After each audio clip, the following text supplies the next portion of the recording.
올해가 진짜 승부처예요. 삼성전자하고 하이닉스하고 역전될 수도 있다. 예전에 그때 말할 때는 반도체 부분만 역전된다라는 말씀 드렸었는데 잘못하면 시가총액도 역전될 수도 있다.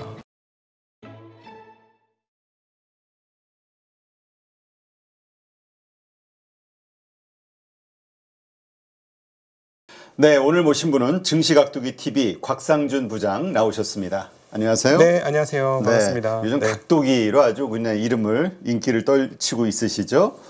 자, 요즘 시장이 올해 네. 들어서 조금 좋아지는 것 같아요. 특히 하이닉스 지금 연 이틀 뭐 7% 가까운 급등들이 나오면서 네. 뭐지? 지금 이런 이야기들이 나오고 있는데 어떻습니까? SK 하이닉스 다시 한번 대세 상승이 시작되는 거로 봐야 될까요? 사실은 하이닉스가 하고 있는 사업 영역이 23년 이래로 대세가 꺾인 적은 없어요. 심리가 꺾였을 뿐입니다. 그리고 한국에 있다는 특수성이 그 시세를 더 꺾었다 이렇게 볼 수 있겠고, 그리고 또 이상하게도 반도체 투자에 있어서 그 전문 애널리스트들의 입김이 굉장히 강력하게 작동되었다. 사실 뭐 션킴이라는 분께서 모건 스탠리에서 과거에 반도체 겨울이 온다 해가지고 하락하는 사이클을 너무 잘 맞추다 보니까 그 다음부터는 뭐 이분이 하는 얘기를 마치 바이블처럼 여기는 경향이 있었는데, 제가 봤을 땐 HBM과 그리고 하이닉스에 대한 이야기는 지금까지 하나도 맞은 게 없어요. 왜냐하면 그분이 했던 HBM 관련된 논지는 이거죠. HBM도 25년도로 확실히 공급 과잉이 올 것이고, 그리고 삼성전자가 시장에 진입함으로 말미암아 경쟁이 격화되어서 가격이 떨어질 것이다 라는 게 논지 중에 하나예요. 그런데 지금 상황을 보면 이번에 이제 두 가지죠. 하이닉스가 올라간 이유, 최근에 올라간 이유를 한번 꼽아보자면 여러 가지 이유가 있겠습니다만 뭐 낙폭이 많이 과대했기 때문에 올라간 것도 있을 것이고, 그다음에 조만간에 그 미국에서 전자쇼인 CES가 개최가 됩니다. 네.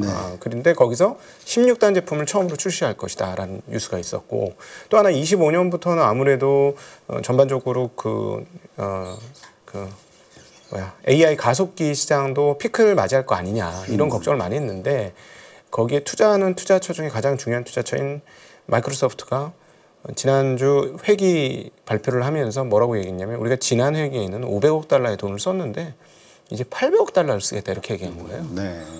아니 말이 800억 달러지, 한국 돈으로 100조가 넘는 돈입니다.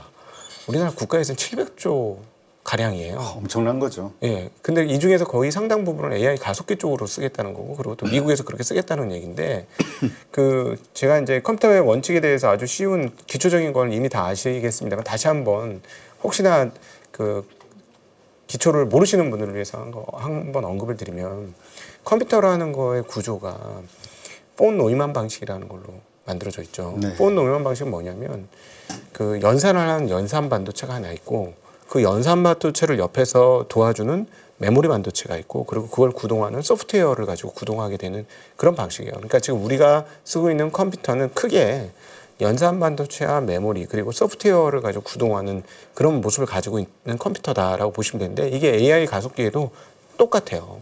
그렇다면 무슨 말이냐면, 우리가 지금 엔비디아와 GPU에 대해서만 얘기를 하지만 엔비디아 GPU가 발달하면 발달할수록 그 옆에 메모리도 똑같이 성장해야 이 컴퓨터가 완성이 되는 겁니다. 근데 실제로 언급이 좀 덜 되고 있고, 엔비디아의 그런 화려한 또 뭐 실적 성장도 화려했고, 그다음 주가도 화려했기 때문에 가려져 있지만, 사실 굉장히 중요한 포인트 중에 하나, AI 가속기의 속도가 어떻게 결정되느냐. 우리가 보통 봤을 때 그냥 CPU, GPU 여기서 결정된다고 생각해요. 아닙니다. 아니에요. 오히려 메모리 속도에 의해 좌우되는 거죠. 왜? 메모리가 속도가 안 나거든요. 메모리는 이제 1C 공정을 하는 지금 이 시점에 약 10나노 공정입니다. 근데 우리가 알고 있는 지금 AI 가속기는 대부분 4나노 공정에서 만들어지고 있어요. 네. 예. 그러니까는 메모리라는 건 캐패시티가 옆에 붙어 있기 때문에 이것 때문에 어떤 구조를 미세화하는 한계에 있다고 그 기술자들이 저희들에게 얘기를 해요. 네. 그러다 보니까 이제 메모리는 GPU나 다른 뭐 그 ASIC 연산 칩에 비해서 이렇게 소형화, 미세화가 굉장히 더딥니다.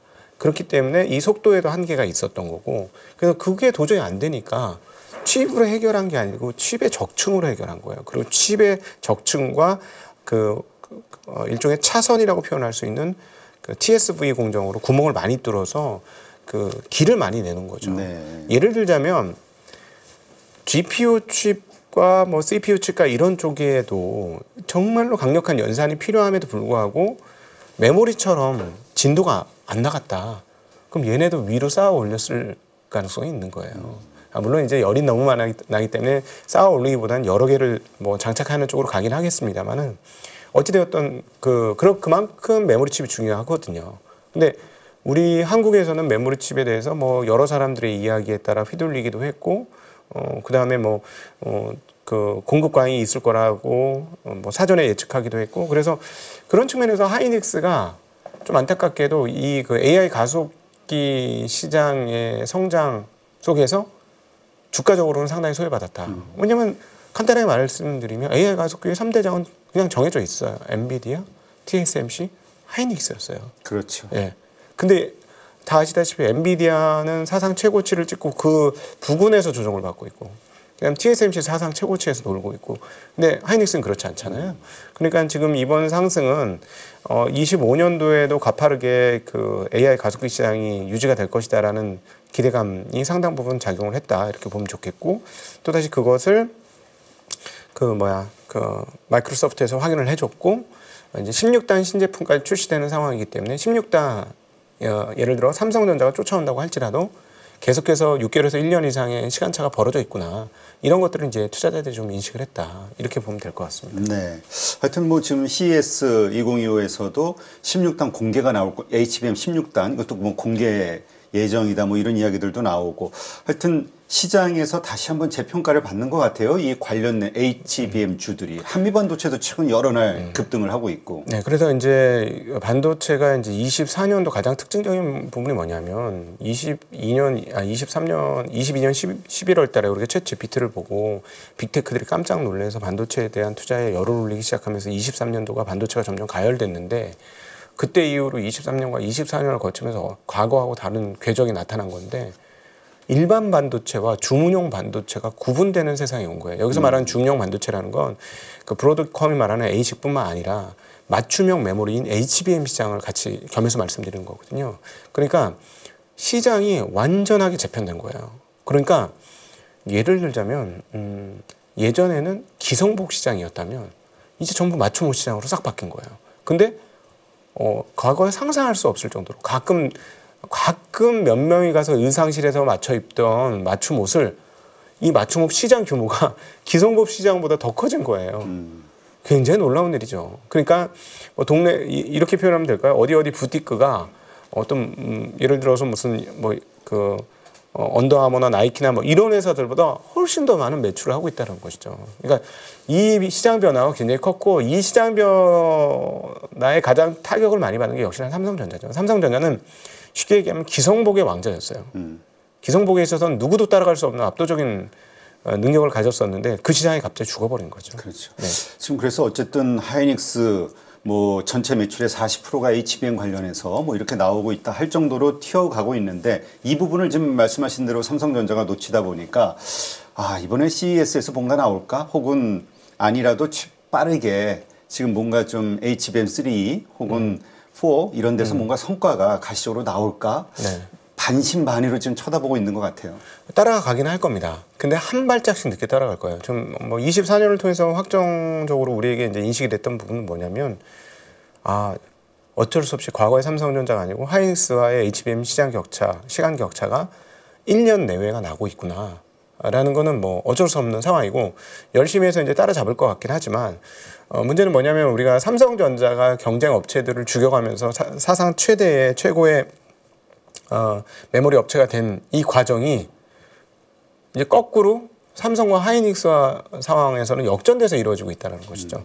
지금 뭐 이미 8단은 공급을 하고 있는 것 같고요. 그 다음에 이제 조만간에 12단도 공급을 할 수 있을 것 같습니다. 근데 문제는 뭐냐면 최고 마진을 얻을 수 있는 최신 제품에서는 계속해서 납품을 못 하고 있어요. 그리고 그렇죠. 그 납품까지는 또 시간이 걸릴 것 같습니다. 그런데 16단을 만약에 성공을 해서 납품을 한다고 해도 그때는 이미 경쟁사인 하이닉스는 다른 쪽으로 가서 가장 높은 마진을 향유하고 이 대량 생산 시스템과 체제와 수율을 하고 나면 가격을 떨어뜨릴 수 있는 그런 공간으로 접어들겠죠. 그리고 하이닉스가 지난 3분기 실적 발표에서 명명백백하게 얘기를 했어요. 그러니까 하이닉스가 2인자로 하도 오랫동안 있다 보니까 서름이 컸던 것 같아요. 그러면서 그 실적 발표 날에 이제 질의응답에서 했던 얘기 중에 가장 눈에 띄는 건 뭐냐면 우리는 이제 DDR4 같은 거 할 여력이 없다.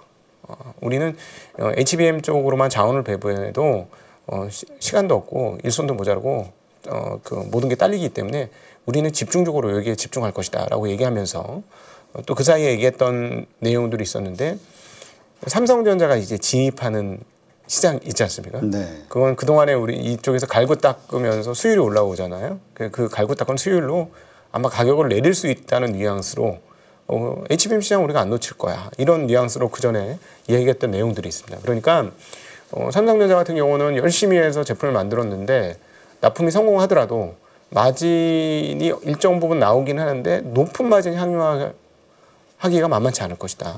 예. 근데 뭐 이제 그 올해 한 중반 지나면 일반 레거시 쪽에서의 개선이 있지 않겠는가 하는 기대감이 있어서 또 이제 레거시가 좋아지면 또 그쪽에서 수익이 급증하는 게 삼성전자 구조입니다. 그래서 삼성전자가 만만한 회사가 아닌 게 물량적으로 굉장히 대단한 회사이기 때문에 일반 기존에 우리가 클라이언트 제품들이라고 표현하는 PC, 노트북, 그다음에 게임기, 핸드폰 이런 쪽에서의 수요가 다시 증가가 체크가 되면 가장 돈을 많이 벌 수 있는 회사는 삼성전자가 맞아요. 그래서 아마 그런 거를 통해서 버텨가면서 계속 따라잡으려고 노력할 것 같고 그나마 다행인 점은 작년도에 그 DS 사업부 그러니까 삼성전자 반도체 사업부가 입으로 한다 해놓고 되는 게 하나도 없었거든요. 그렇죠. 근데 예, 이번에 작년도 전영현 대표께서 오셔가지고 전반적으로 확 다 바꿨습니다. 그래서 올해가 진짜 승부처예요. 만약에 전형 체제에서도 불구하고 개선이 별로 없다. 그러면은 제가 작년도 중반쯤에 그런 얘기를 해서 욕을 꽤 많이 먹었는데 삼성전자하고 하이닉스하고 역전될 수도 있다.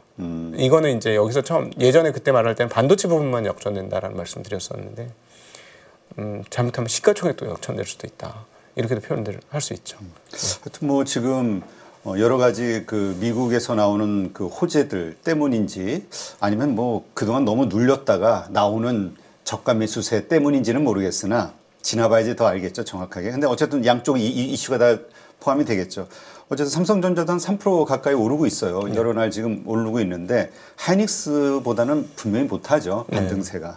근데 어쨌건 지금이 다들 공감대가 5만 원대가 바닥 구간 아니냐, 이거는 동의를 하시는 거죠? 아유, 너무 싸죠. 지금 너무 싸고요. 그 위험이 없는 지대라고 저는 봅니다. 그러니까 소위 말해서 안전마진이 상당히 많이 잡혀 있는 상황이고 아무리 그래도 이 회사가 ROE가 두 자리로 갈 수 있는 능력과 여력이 있는 회사입니다. 예, 물론 최근 2년간 굉장히 좀 어려움이 있었습니다만 이렇게 큰 회사가 ROE가 두 자리 가는 거는 대단한 거고요. 그다음에 그 소위 말해서 그 자본 효율성이라고 표현할 수 있는 이 ROE를 한 지난 20-30년간 한국에서 가장 뛰어나게 유지했다라는 건 기본적으로 회사를 운영할 수 있는 체력은 분명히 대단하다라고 볼 수 있어요. 근데 여기에 관해서 이제 그러면 도대체 뭐가 문제냐라고 했을 때 업계 기술자가 했던 얘기, 업계 기술 경영자가 했던 얘기가 되게 귀담아 들을 대목이라고 생각하는데 TSMC의 모리츠 창이 이렇게 얘기했습니다.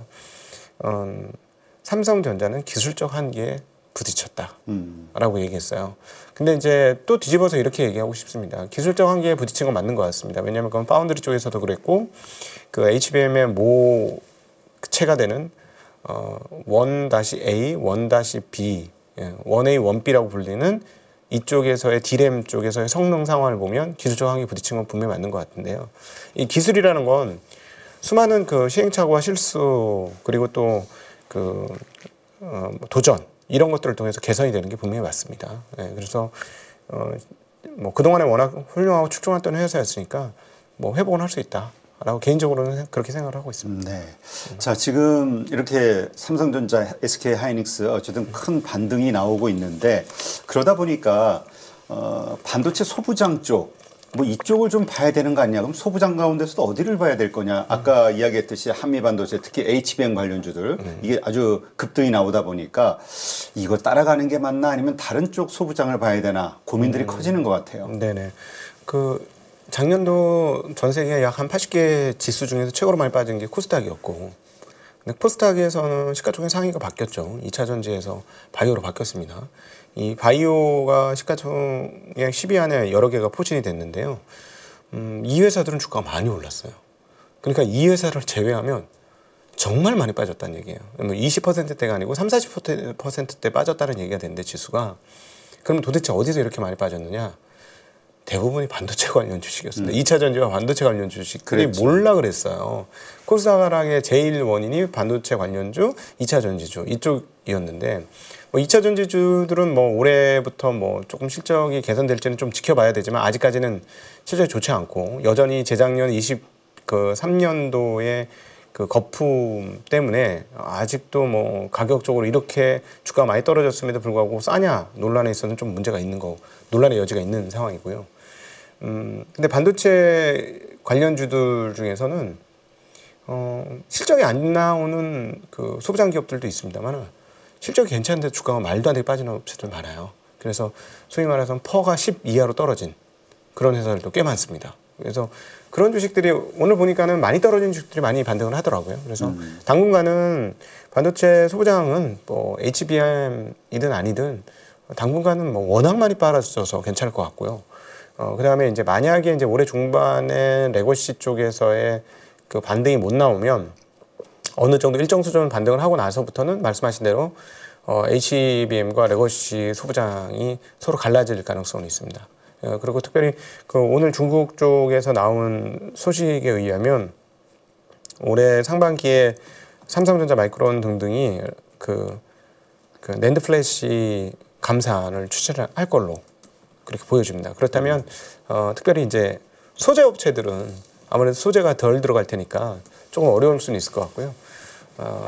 그러면은 만약에 이제 그렇게 된다면 상대적으로 HBM이 조금 더 부각될 수 있는, HBM 소재라도 레거시보다는 HBM 관련 소재 뭐 이런 쪽으로 구분을 하실 필요는 좀 있을 것 같습니다. 그러나 지금은 뭐 모두 많이 떨어져서 반등은 어느 정도 수준까지는 다들 이루어질 수 있다라고 보고 있습니다. 네.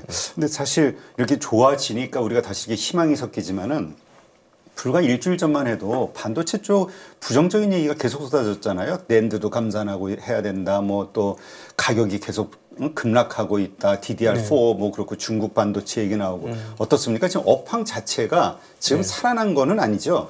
네, 올해 중반 이후에 살아날 것으로 좀 예상을 하고 있고요. 그리고 또 중요한 건 아까 말씀드렸습니다만 소비자 제품들, 소비자 전자제품들이 어떻게 되느냐 여부인데, 이 부분은 이제 중국이 부양책을 쓰고 있어서 이 부분이 어떻게 작동되는지도 굉장히 중요한 것 같습니다. 근데 중국은 부양책을 작동을 시키고는 있으나 중국의 인민들이 그렇게 크게 호응을 하고 있지는 않아요. 그래서 뭐 중국도 이제 뭐 계속 가격 싼 것만 찾는 소비 행태들이 많고, 그래서 실제로 부양책이 일반 소비자 가전의 판매 증가로 이어질지 아직 잘 모르겠어요. 그리고 휴대폰에서 가장 먼저 드러날 텐데 이쯤 되면 많이 늘어날 것 같은데 좀처럼 늘어나지 않는 걸 봐서는 뭐 그것까지는 조금 부스팅이 될지 모르겠으나 어찌되었건 올해 현재 전문가들 입장에서 반도체 그 레거시 쪽에서는 한 올해 중반쯤이 저점일 것이다. 그러면 뭐 주가는 진짜 저점 오기 전에 먼저 움직일 수가 있는 그렇죠. 거니까,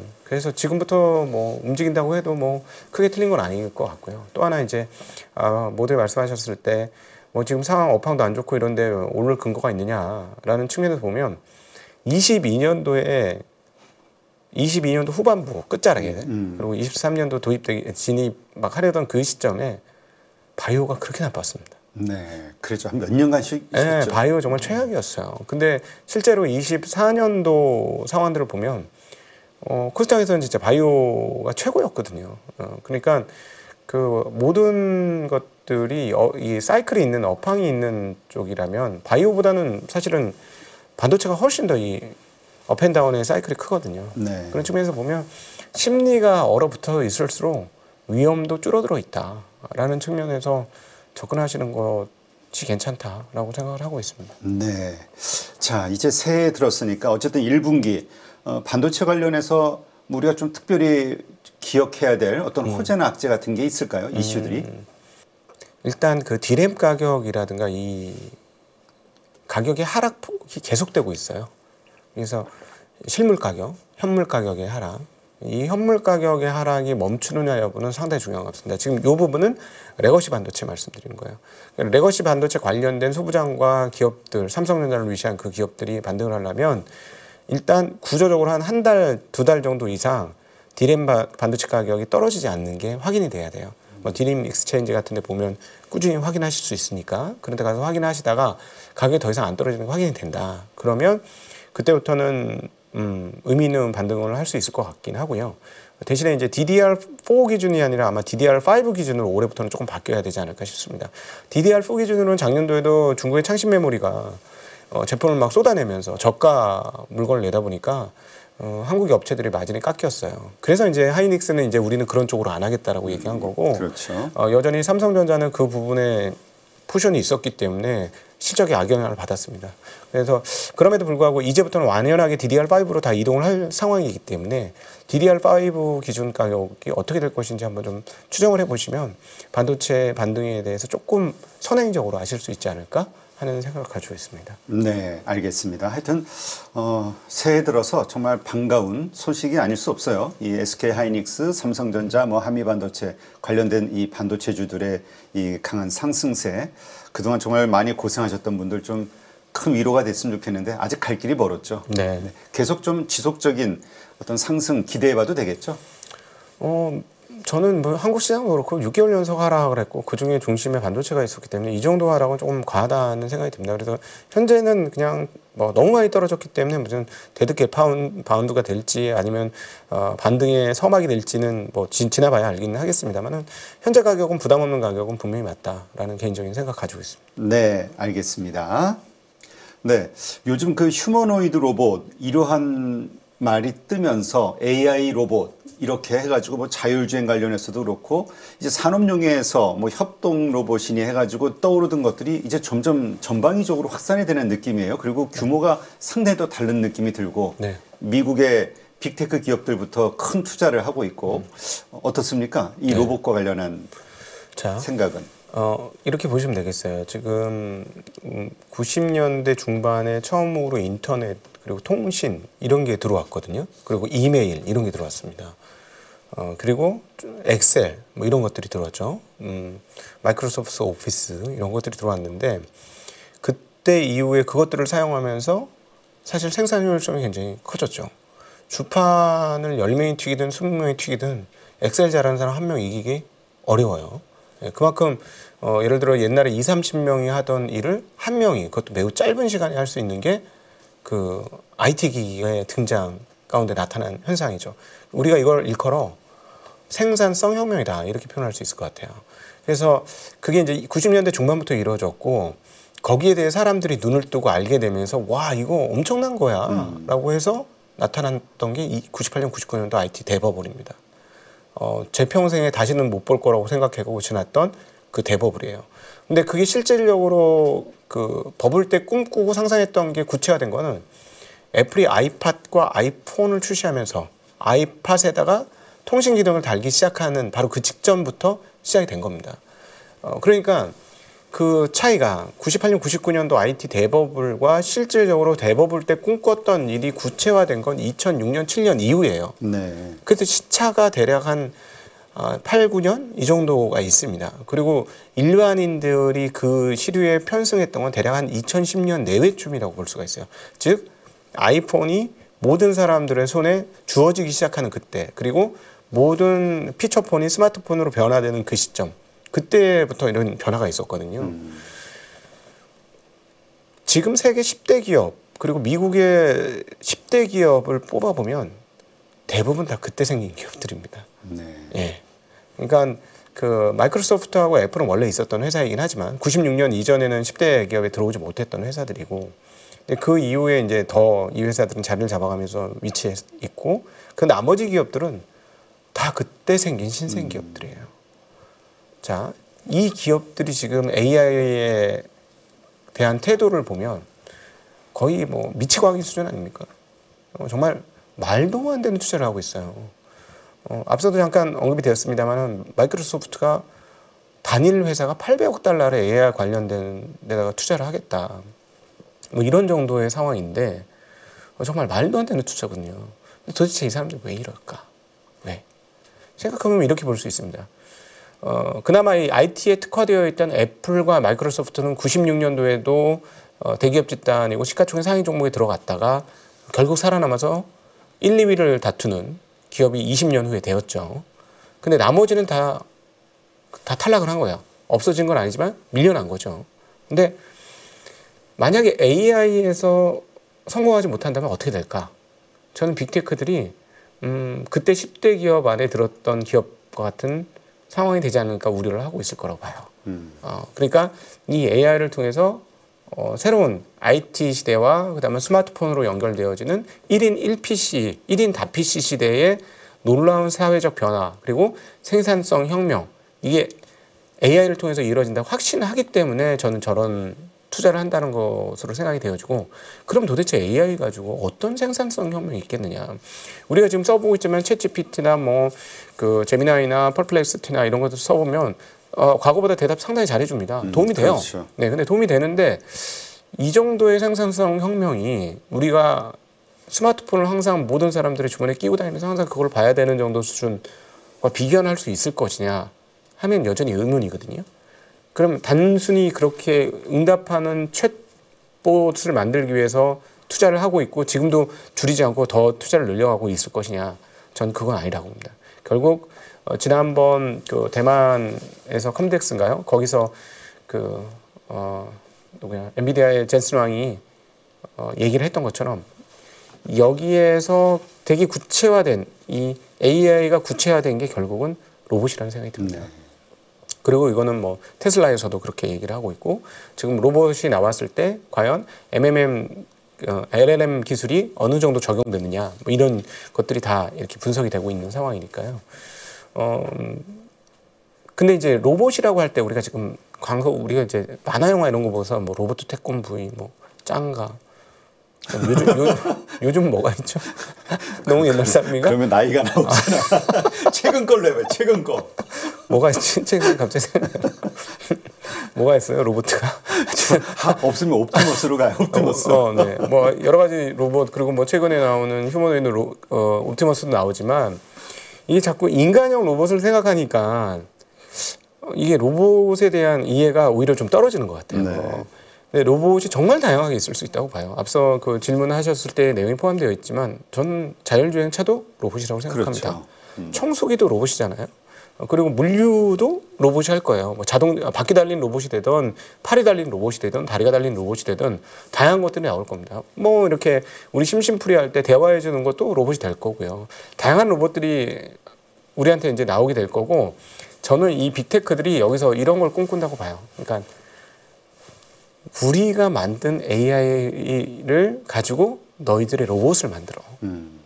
우리가 이걸 제공해 줄게. 너희는 월 사용료만 내.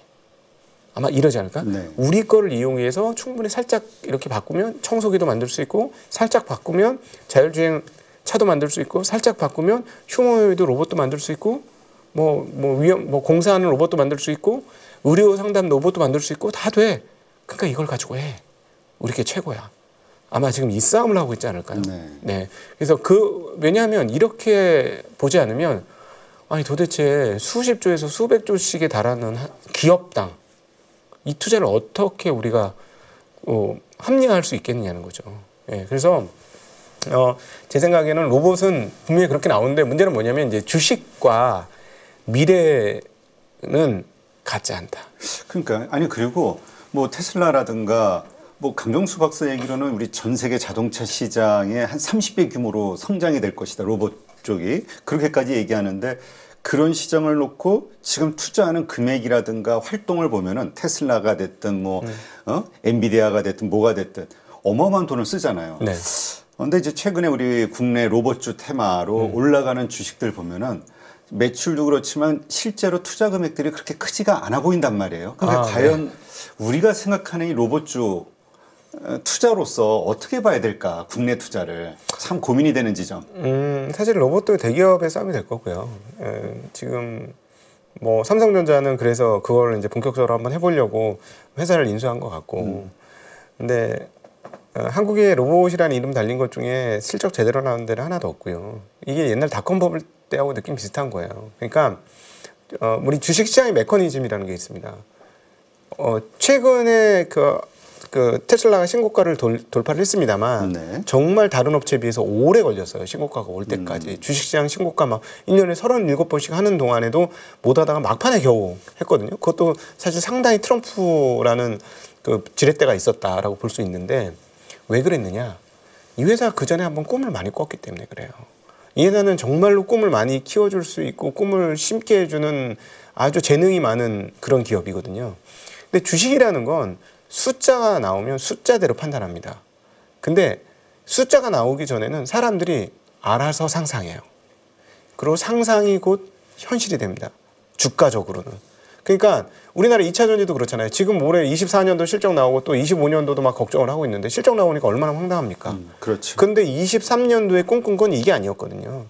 전 세계 뭐 예를 들어 로봇도 뭐 2차 전지 써야 되니까 뭐 이러면서 뭐 세상의 모든 게 이제 석유화학은 다 석유 연료는 없어지고 모든 게 2차 전지가 될 거야. 그렇지. 배터리의 세상이야. 예. 그러면서 사실 그렇게 되고 있어요. 근데 문제는 뭐냐면 실전에서 숫자로 나오는 것보다 꿈이 꿈을 키울 때가 있습니다. 네. 이때 주가가 가장 무섭게 올라가는 거거든요. 그게 이제 테슬라의 과거 고점에서 나타난 현상이었고 그때 이제 모든 걸 다 넣어서 가격을 매김해줬죠. 그래서 전 제일 재밌었던 게 뭐냐면 스페이스X까지 넣어서 가격 매김을 하더라고요. 전혀 다른 회사거든요.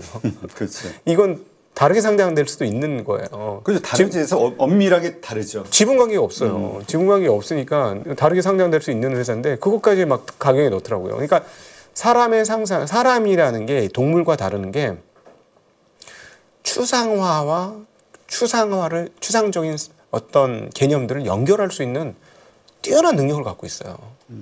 근데 이게 주식시장에도 활용이 되면 버블을 만드는데 가장 강력한 촉매로 사용이 됩니다. 네. 예. 그래서 그 로봇 같은 경우도 뭐 앞서 말씀을 드렸습니다만 이게 그 인류의 미래 기술 뭐 그럴 것 같아요. 제가 보기엔 분명히 그게 이제 점차 가셔야 되는 것 같고 AI가 그 속도를 앞당겼고 등등 다 맞을 것 같은데 실제로 이걸 갖고 누가 돈을 버는지는 가봐야 알아요. 그리고 앞서 말씀드렸지만 빅테크가 자기가 직접 로봇 만들겠다고 뛰어들지는 좀 애매해요. 물론 이제 지금 테슬라에서는 뛰어들었고 실제로 하고는 있습니다만 결국 로봇의 제작은 여전히 뭐 예를 들어 우리 동아시아 쪽에서 하드웨어 물리적인 제작은 그렇죠. 해주고 걔네들이 소프트웨어 박을 가능성이 매우 높거든요. 그러면 하드웨어를 제작을 해준다고 한다면 우리가 폭스콘에서도 봤듯이 규모의 경제입니다. 규모가 엄청나야 될 거예요. 그러면 결국은 한국의 로봇 업체들의 최선은 뭐냐면 어떤 독특한 기술을 가지고 있다가 M&A 되는 거. 네. 빅테크 또는 빅테크와 관련된 로봇 회사에 인수되는 것. 이번에 레인보우 로보틱스가 삼성에 인수되는 것. 뭐 이런 것이 최고의 그림일 가능성이 높아요. 아니면 실제적으로 부품 같은 거를 만들어줘가지고 로봇의 부품 만들어줘서 실제로 로봇 만드는데 많이 판매가 돼가지고 매출과 이익이 괜찮다. 뭐 이런 것들은 로봇주로 실제로 보셔도 되긴 하겠습니다만 로봇을 꿈꾸면서 투자하는 만큼의 밸류에이션은 안 나올 거예요. 그 상상할 수 없는 밸류에이션. 이건 역시나 그래서 이제 그 이런 꿈을 꾸는 주식들에서 나올 것이고요. 그래서 꼭 기억하셔야 될 게 뭐냐면 꿈은 깰 때가 온다. 네. 꿈은 깰 때가 예, 온다. 꿈 속에서는 즐기셔도 된다. 대신에 조금 냉정한 투자자라면 내가 지금 꿈꾸고 있다는 사실을 기억해야 한다. 그렇지. 예. 그러니까 언제든 그 소위 탈출? 그치. 네. 언제든 소위 네. 시장의 분위기가 바뀔 때 탈출할 수 있는 네. 결단이 있을 때 예. 해봐야 된다. 예. 근데 어쨌든 지금 일론 머스크가 그 그리는 그 휴머노이드 로봇의 세상 어마어마한 것 같아요. 옵티머스를 통해서 보여주는 게. 네네. 예. 그렇습니다. 그거 보면서 와, 정말 직장이 많은 게 없어지겠구나. 그리고 또 요즘 뭐 한국 학생들이 못 가서 안달나는 그 의대라는 거, 야 이것도 좀 심각하겠는걸? 그렇지. 예, 그런 생각도 정말 많이 들고요. 오히려 뭐 미용사 이런 거는 아마 로봇으로 구현하기에는 돈이 너무 많이 들어서 못할 것 같다. 왜냐면 그 사람 머리를 만지면서 섬세하게 머리털이라다가 가성비가 안 맞겠죠. 예, 머리카락을 이렇게 해가지고 막 자른 것들이 거기까지 구현하려면 좀 많이 힘들 것 같거든요. 지금 뭐 공 잡는 거가 엄청난 혁신이었잖아요. 날아오는 공을 잡는 거는 정말 대단한 일인데 이거하고 머리 자르는 거는 좀 훨씬 더 난이도가 높을 것 같아요. 그러니까 오히려 의외로 몸으로 일하는 일 중에 살아남는 게 많아지고 애매한 포지션에 있는 거 있지 않습니까? 오히려 지식 노동은 굉장히 빠르게 대체될 가능성이 있어 보여요. 그렇죠. 지금 단가가 높은 네. 소위 그래서 투자할 만한 가치 대체 네. 효과가 크다고 생각되는 분들 그래서 말씀하신 대로 진짜 수술 그러니까 뭐 이 법쪽이 됐든 네. 의료 쪽이 됐든 네. 저도 그런 생각이 들기는 해요. 네. 그런 쪽이 먼저 확 네. 바뀔 가능성이 있지 않을까. 그렇죠. 막 예를 들어 청소 로봇을 막 50억씩짜리 만들어 갖고 청소 로봇을 쓰기에는 어렵지 않겠습니까? 그렇죠. 지금 어떻습니까? 이렇게 돈이 많은 대기업들이 투자해야 하는 어떤 큰 시장으로 떠오르고 있는데 국내 말씀하신 삼성이야 뭐 레인보우 투자했으니까 그렇고 다른 기업들 투자 상황은 어때요? 지금 그 아마 역시나 이제 삼성 그 현대차가 지금 진행하고 있는 것 그다음에 LIG 넥스원은 실제로 회사를 인수를 했죠. 그 하고 있는데 그게 구체적으로 어느 정도 성과가 났는지는 잘 모르겠어요. LIG 넥스원 같은 경우는 그거는 정말로 그 약간 무기치기에서 바로 사용될 수 있는 거라서 오래 걸리지는 않을 것 같고요. 현대차가 인수한 보스턴 다이나믹스 같은 경우는 막 뒤로 덤블링도 하고 그래요. 대단한 기술이긴 한데 이 기술이 어떻게 상품화 될 것인지 여부는 지금 좀 굉장히 애매합니다. 그러니까 이 부분에서 한국 기업들이 제조업 중심으로 계속해서 성장해 왔기 때문에 뭔가 조금 한계를 갖고 있는 게 분명히 맞는 것 같아요. 그리고 이제 그 점을 미국 친구들이 미국 빅테크들이나 이 소프트웨어를 잘 다루는 애들이 정확히 알고 있는 거 아닌가. 우리가 이제 소프트웨어 쪽으로의 전환 과정이 굉장히 많이 부족했다. 그래서 여기서 이제 또 안타까운 게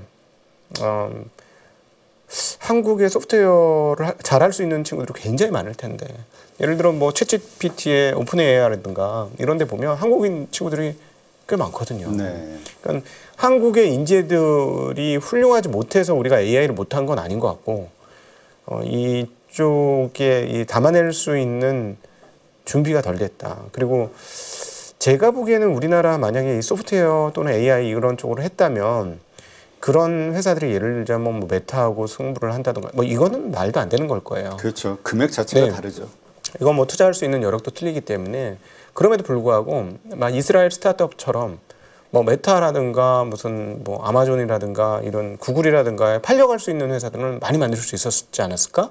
이런 생각이 굉장히 많이 드는데 여기서 이제 또 하나 안타까운 점은 한국의 자본 생태계가 그런 스타트업 형성에 거의 도움을 못 주고 있다. 그러니까 20년, 21년 그 코로나 이후 전국에서 그 유동성이 너무 많이 풀리면서 엄청나게 풀리면서 그때 잠깐 반짝을 하면서 앞뒤로 많은 기업들이 생성이 됐지만 오히려는 지금의 자본시장 환경에서는 점점 자금 조달하기가 어렵고 창투사에 근무하는 사람들하고 이렇게 만나서 해보면 장외에서 투자할 게 하나도 없어서 우리는 이제 소위 말하는 그 하이브리드인 뭐 그 CB, BW 뭐 이런 거 하고 있고 그리고 한국에서 제일 큰 그 펀드 중에 하나인 MBK가 어떤 그 새로운 기업들을 창출해내거나 아니면 발굴해내거나 이런 쪽이 아니라 고려아연의 그 대주주의 지분 싸움에 참여해가지고 거기다 자금줄을 해주고 있는 이런 상황들이 저는 한국의 자본시장이 굉장히 지금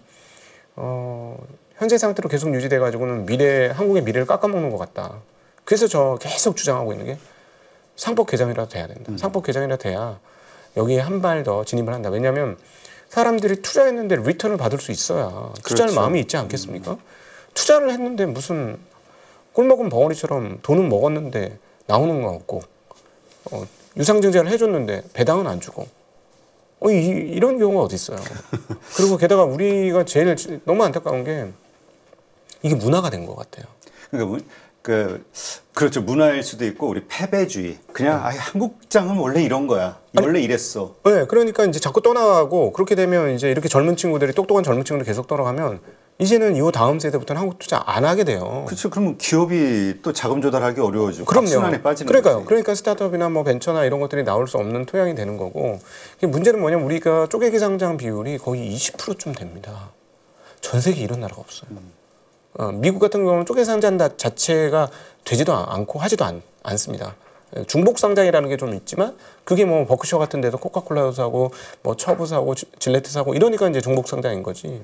완전히 그 개념이 달라요. 그래서 이거 이제 안 바꾸면 안 되는데 기업인들 알아서 바꿔주기를 기다리는 거는 이제 투자자로서는 이제는 답 없다. 이런 생각이 많이 듭니다. 그래서 지난번 금투세 폐지 때는 좀 그 여러 곳에서 막 이렇게 해가지고 분위기가 좀 형성이 되더니 상법 개정은 우리는 방송마다 상법 개정이 한국 증시 살린다 뭐 해가지고 로고를 아예 박아가지고 올리거든요. 네네. 근데 좀 요새 느끼는 게 외로워. 상법 개정 얘기하는 데가 별로 없어요 지금. 네. 저희 증시학도 TV에서도 아주 자주 얘기는 하고 있는데 왜냐하면 금투세 같은 거는 뭐 자기 이익이 달려 있으니까 훨씬 더 그렇죠. 민감할 거라고 생각을 합니다. 그러니까 근데 금투세는 바로 눈앞에 이거고 네. 상법 개정은 이게 긍정적인 거니까. 근데 네. 난 작년 초에 그 밸류업으로 우리 증시 네. 급등하고 외국인들 투자하는 거 보면은 우리 상법 개정이라든가 뭔가 이게 딱 되면은 네. 외국인들의 투자 마인드가 완전히 달라질 것 같은데. 예, 삼성전자가 작년에 왜 죽었냐라는 또 다른 논의 중에 하나가 뭐 기술을 캐치업을 하지 못해서 HBM 준비하지 못해서 DRAM 성능이 떨어져서 뭐 이런 기술적인 이야기도 분명히 있고 뭐 그것들이 뭐 생산성 아니 그 뭐랄까 그 자금 집행 그러니까 모든 게 그 낮은 생산비를 유지하기 위한 그런 어떤 경영적 잘못이다 이런 분석도 있지만 또 다른 분석은 뭐냐면 작년도 상반기에 정부에서 법 바꾸겠다 했거든요. 그래서 금감원이나 이런 데도 해외 로드쇼 하면 법 바꾸겠다는 얘기 했단 말이죠. 그래서 외국인들이 작년 11월부터 올해 7월까지 약 30조 원 주식 샀습니다. 근데 그게 이제 물 건너 간 거예요. 이게 이제 법 개정이 돼야 되는데 개정될 것 같지도 않고 분위기가 이제 바뀌었어. 그러고 나니까 7월 중순부터 매도가 쏟아져서 연말까지 한 15조 원 매도가 나온 거예요. 그러니까 삼성전자가 좋아서 그렇게 산 거냐 상반기에 그렇지 않을 수 있다는 거죠. 한국 증시를 기대하고 산 건데. 그렇죠. 네. 근데 지금 양자 컴퓨터, 뭐 드론, 네. 지금 미국에서 이 테마들이 엄청나게 강하면서 네. 한국도 많이 좋았죠. 네. 어떻습니까? 올해 이런 양자 컴퓨터라든가 새로운 트렌드가 만들어지는 거 아니냐, 신기술에 대한 이런 네. 시각들. 이게 양자 컴퓨터 한국에서 할 수 있는 기업이 과연 있을까 하는 생각이 굉장히 많이 들고요. 직접적인 해당은 없죠. 네, 근데 제가 다행히 미국에 있는 양자 컴퓨터에 다니는 분하고 직접 대화를 할 기회가 있었어요. 근데 이제 뭐 저는 이제 문돌이라 그 기술적인 얘기 들으면 어렵죠. 그러니까 얘기를 몇 마디 해보더니 안 되겠던 것 같아요. 그랬더니 제가 앞뒤 거두절미 이상 다 절미하고 쉽게 말씀드리면 하면서 양자 컴퓨터에 대해서 저한테 설명을 해주셨는데 양자 컴퓨터는 답을 내고 답이 왜 나왔는지를 역추적해서 그 과정들을 보여준다라는 이야기를 하더라고요. 근데 우리가 쓰고 있는 이진법 컴퓨터는 뭐냐면 0과 1이잖아요. 이걸 다른 말로 표현하면 예 아니오예요. 어떤 질문을 해서 예 아니오, 또 예 아니오, 예 아니오, 예 아니오 해요. 그래서 사실 여기서 여기까지 갈 문제도 여기까지 가기 위해서 수없이 많은 길을 돌아서 도착을 합니다. 네. 왜냐하면 여기까지 가기 위해 복잡한 질문을 한꺼번에 하면 못 알아듣기 때문에 그걸 단순하게 돼서 예 아니오라는 질문으로 바꿔서 여기까지 와야 되거든요. 시간이 많이 걸려요. 그러니까 슈퍼컴퓨터로 할 때 뭐 셀 수 없는 시간, 뭐 조 단위의 시간이 걸리는 걸 얘는 몇 분 만에 끝낸다는 거잖아요. 그래서 이거 뭐 방향은 맞고 되면 어떻게 되냐면 지금 AI 가속기 같은 거 다 필요 없어질 수도 있죠. 다 쓸데없는 얘기가 될 수도 있는 거예요. 어떻게 그렇죠. 보면. 근데 그게 이제 아직까지 그 기술자 직접 그걸 만들고 있는 기술자가 이거 될 거라고는 보지만 그 기술자조차도 언제 어떤 방향으로 어떻게 될지 장담하지 못하고 그걸 시도하고 있는 회사들이 몇 개 있는데요. 한국 분들이 많이 투자했던 회사도 있고 뭐 제가 그 대화를 했던 그 기업도 있고 뭐 여러 기업이 있는데 각각의 다른 방식으로 지금 접근을 하고 있어요. 그래서 그리고 얘기를 들어도 일반인은 좀 이해하기도 힘들고 그런데 이 뭐랄까요 그 내러티브가 너무 강력하잖아요. 슈퍼컴퓨터가 수조 원에 할 수 있는 일을 단 몇 분 만에 할 수 있다. 네. 앞서 말씀드렸듯이 주식이라는 건 꿈이 있을 때 가장 주가가 강력하거든요. 꿈꾸기가 참 좋아요. 그렇죠. 숫자가 안 나오니까. 예, 보물섬하고 비슷해요. 네.